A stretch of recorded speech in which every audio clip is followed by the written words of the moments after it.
এলমে হাদিসের এবং হাদিস শরীফের উপর দুটি বিষয় আছে এখানে। একটা হলো হাদিস আর একটা হলো এলমে হাদিস। দোনো বিষয় আলিদা। এই বিষয়ের উপর আবু হানিফা রহমতুল্লাহ আলাইহির জ্ঞান, তিনি হাদিস জানতেন কিনা তো কি বলবো। সূর্যকে যদি কেউ অস্বীকার করে তাদের আমরা কি জবাব দেব?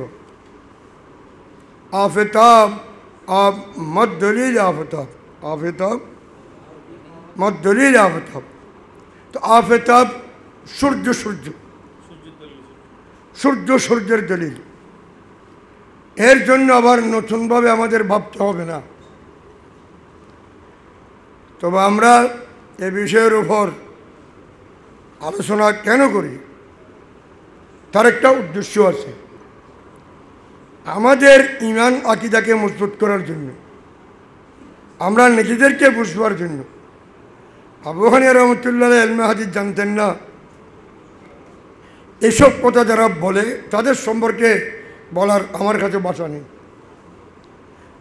ইলমে হাদিস এবং হাদিস শরীফের উপর যাদের ন্যূনতম ধারণা আছে, তারা এই ধরনের অশ্রাব্য শব্দ, শিষ্টাচার বহির্ভূত শব্দ উচ্চারণ করতে পারে না।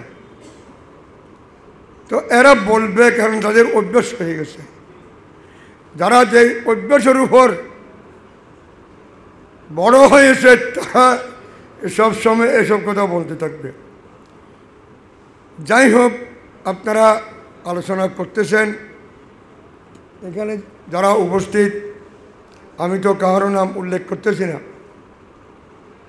কারণ অ্যাড্রেসিং করতে গেলে আমি তো এমনি সময় কম নিচ্ছি, আবার অ্যাড্রেসিং করতে করতে আমার আরও সময় নষ্ট হবে এটা বলতেছি না, সময় আমার হচ্ছে থাকছে না। আমাদের হয় কি,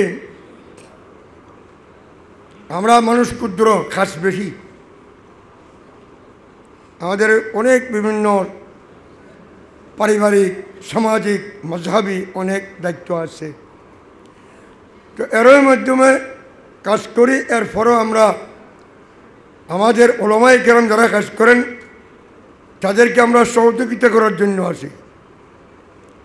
ওইখানে যারা, আমি একটা ক্ষুদ্র উদাহরণ দিই, যারা গাছ কাটে,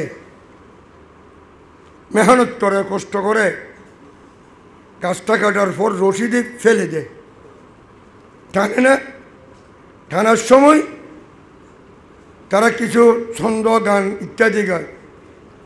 আর কিছু লোক বলে এই রে হিঞ্ঞা বলে না।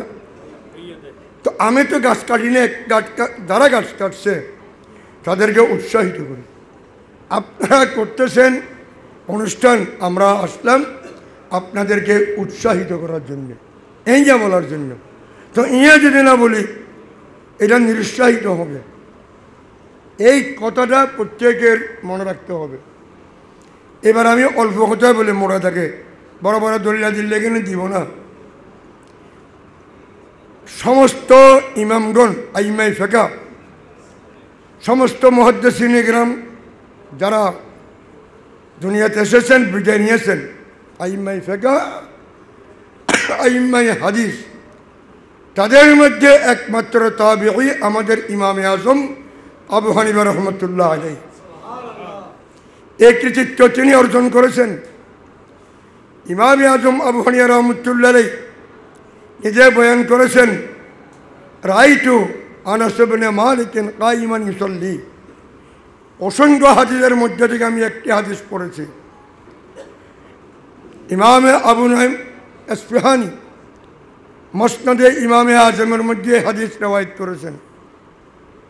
সুতরাং আবু হানিফা রহমতুল্লাহ আলাইহি 22 জন সাহাবীকে দেখেছেন। আমি তো সমালোচনা করতে চাই না,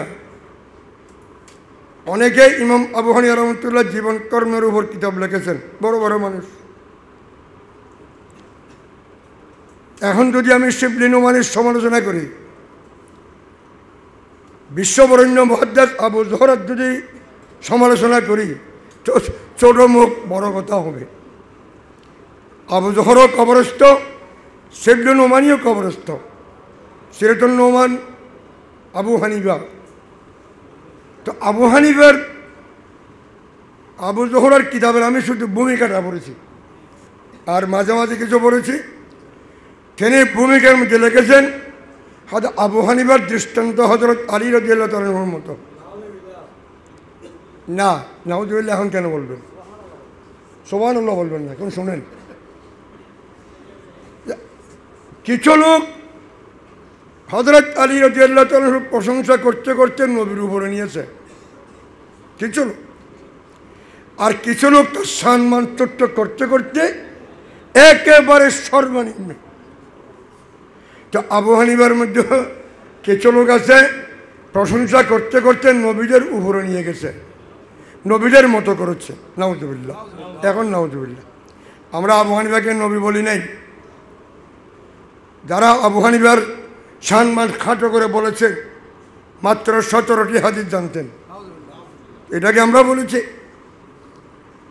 যারা বলেছেন বড় বড় লোক, এদের বিরুদ্ধে কথা বলার শক্তি আমার নাই। খতিব বাগদাদী তারিখ বাগদাদের মধ্যে ইমামে আজম সম্পর্কে ওসব কথা লিখেছেন। পরবর্তী নবাব সিদ্দিক হাসান খাঁ বুফালি, ওয়াহিদুজ্জামান কিরওয়ানি, বদিউজ্জামান কিরওয়ানি, সানাউল্লাহ উমির তুসরি, একের পর এক ধারাবাহিকভাবে আস্তে আস্তে বর্তমান বাংলা সুন্দর শুদ্ধভাবে রিডিং করতে পারে না, তারাও বলে আবু হানিফা হাদিস জানতেন না। এটা হলো দৃষ্টতা। তা আমিও তো সমালোচনা করতেছি। আমি কি আপনাদের সমালোচনা কোন ধরনের কোন শব্দই করতেছি? আপনারা যেটা বলেছেন সেটা আমি উল্লেখ করতেছি। আমাদের ওলামায়ে কেরামের খেদমতে আমার গুজারিশ, এই বিষয়ের উপর আপনারা গোলাম রসুল সাইদি রহমতুল্লাহ যদিও সংক্ষেপ লিখেছেন, ইমাম আবু হানিফা রহমতুল্লাহ জীবনী এটা পড়বেন সংক্ষেপে, সংক্ষেপে সুন্দর। তা আবু হানিফা রহমতুল্লাহ তিনি যখন দুনিয়াতে তশরিফ আনেন, আমি কিতাবে দেখেছি, তখন 22 জন সাহাবায়ে কেরাম জীবিত ছিলেন। 22 জন থেকে তিনি 22 জনের সাক্ষাৎ করেছেন। তখন গোটা বিশ্বের মধ্যে এলমে হাদিসের 4টি মরকজ ছিল, কেন্দ্র ছিল। তার মধ্যে 1 নম্বর কুফা। কুফার মধ্যে অনেক সাহাবায়ে কেরাম ছিলেন। সবচেয়ে উল্লেখযোগ্য আব্দুল্লাহ বিন মাসউদ রাদিয়াল্লাহু তাআলা। তো ইতিহাস পড়ে না, কিতাবের সাথে সম্পর্ক নেই, পক্ষে বিপক্ষে কিতাব পড়তে হবে। আমরা গায়ের জোরে কথা বলি না, আর গায়ের জোরে কথা বলার দরকারও নেই। আবু হানিফা রহমতুল্লাহ জীবন কর্মের উপর শাফি মুজাবের, মালিকি মুজাবের, হাম্বলি মুজাবের, আহলে হাদিসের ওলামায়ে কেরাম অনেক টিকা টিপ্পণী লিখেছেন। 22 জন সাহাবায়ে কেরাম জীবিত ছিলেন। তন্মধ্যে কুফা ছিল এলমে হাদিসের মরকজ, মদিনা মুনাব্বারা এলমে হাদিসের মরকজ, মক্কা শরীফ এলমে হাদিসের মরকজ, বসরা এলমে হাদিসের মরকজ সেন্টার ছিল। সেখানে অনেক সাহাবায়ে কেরাম তাবিঈনে আযম উপস্থিত ছিলেন। তো আবু হানিফা রহমতুল্লাহ জীবদ্দশায় তিনি সাহাবায়ে কেরামের জিয়ারত বাদ দিয়েছেন। হতে পারে একজন যদি বুজুর্গ থাকেন, ঔলাদ রসুল থাকেন, তিনি যদি ওলি হন, গৌস হন, তাহলে একজন বিবেকবান সাধারণ মানুষ তো তার জিয়ারত থেকে বঞ্চিত হবেন না।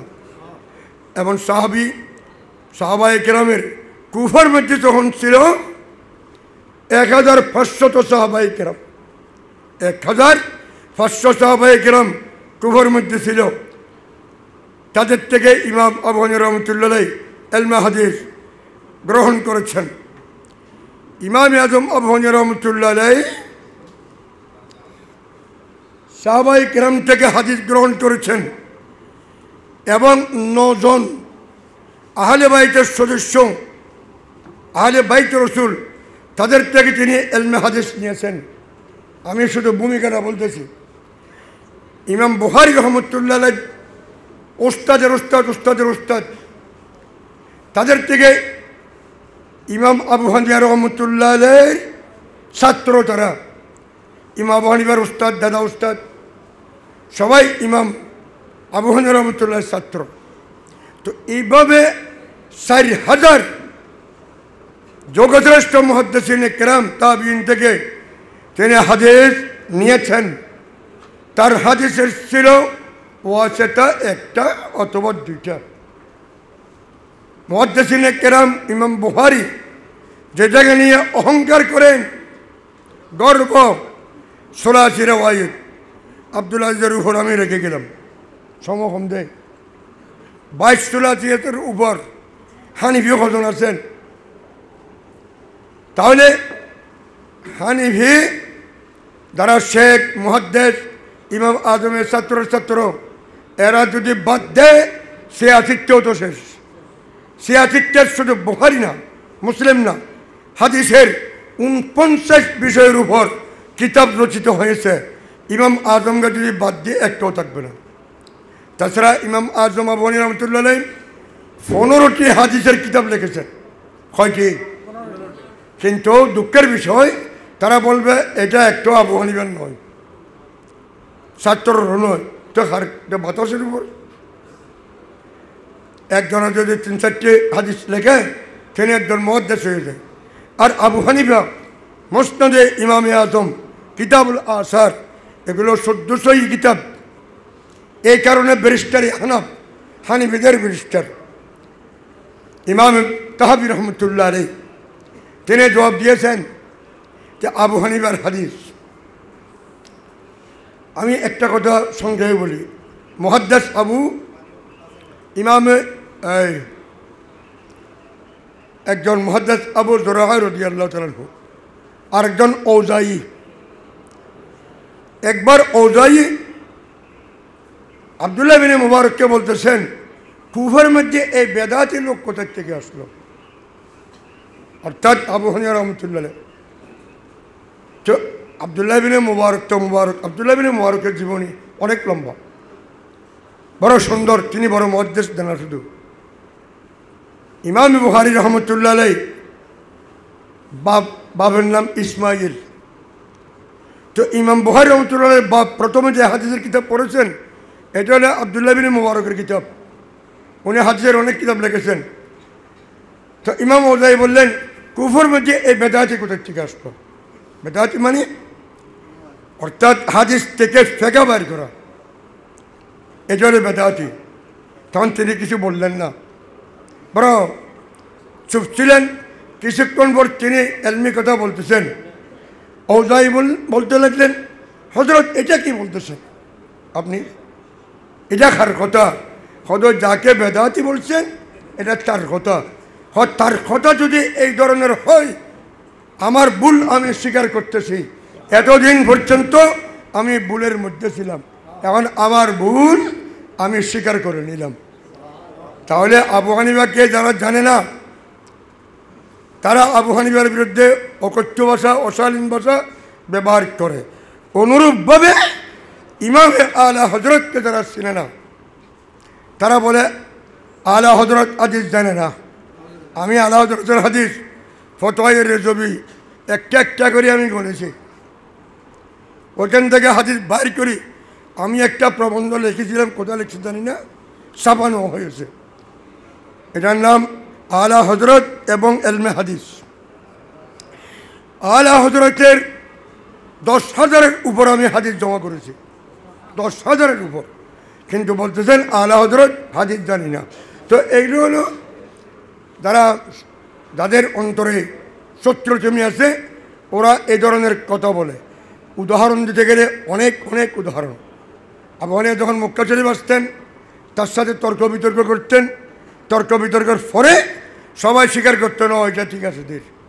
তো যাই হোক, আমি কথা বাড়াইতেছি না। আবু হানিফার যে মুনাজারা মফসুদ সরখসি রহমতুল্লাহ আলাইহি মফসুদের মধ্যে অনেক মুনাজারা নকল করেছেন। আজ আমরা অত্যন্ত আনন্দিত। এবছর আমি প্রস্তাব রাখতেছি, এখানে আপনারা আগামী বছর কর্মসূচি গ্রহণ করবেন আরও বিশাল আকারে। প্রবন্ধ বাইর করবেন, টাকা সংগ্রহ করবেন। ইমামে আজমের তরিকায় নামাজ পড়ি, হানিফি মুজাবের ইমামতি করি। তো আমরা যারা